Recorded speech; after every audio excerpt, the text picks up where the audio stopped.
Well, we've moved over from the keep over to the Punic ditch. Now, Elliott, tell me all about the Punic ditch. Well, a Punic ditch is a military ditch that the Romans built. It was one of these later developments as part of their forts. It's very, very straightforward and simple, really. Quite simply, if you were in ancient Britain and you were trying to attack this signalling station, which we'll talk about in a bit, I'm sure, the ancient Briton would come running down here and go straight down this more gradual slope.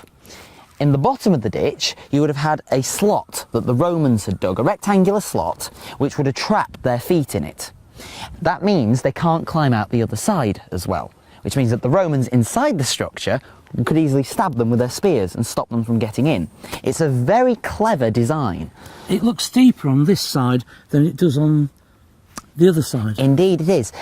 All part of the design, because the idea being trying to keep the ancient Britons out from getting in, so they want to make it as steep as possible on that side so they can't climb out, which obviously is very difficult if you've got that slot and your foot stuck in it at the bottom. Very clever. Very clever indeed. This is how they managed to conquer an empire. Elliott, we've moved from the Punic ditch to this well. Tell me all about the well. Right. Well, the well was the first water source, if you will, on this site. It was used by the Bronze Age people.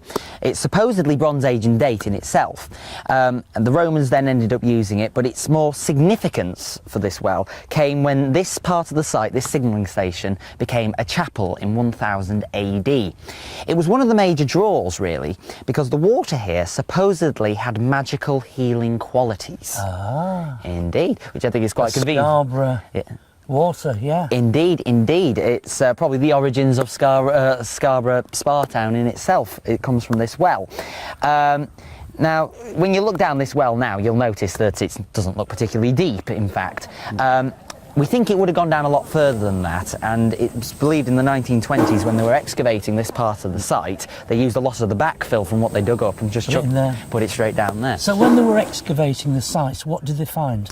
Well, they found a whole array of stuff, really. The excavations began in the 1920s as a result of the First World War bombardment. It actually brought a lot of the Roman archaeology up to the surface because the shell explosions brought it up.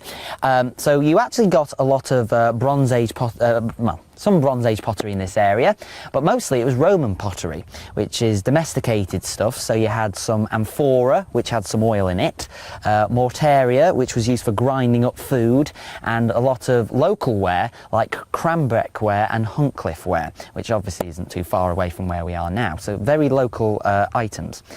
But you also managed to uncover, well, what you managed to also uncover here was a graveyard, which was attached to the chapel.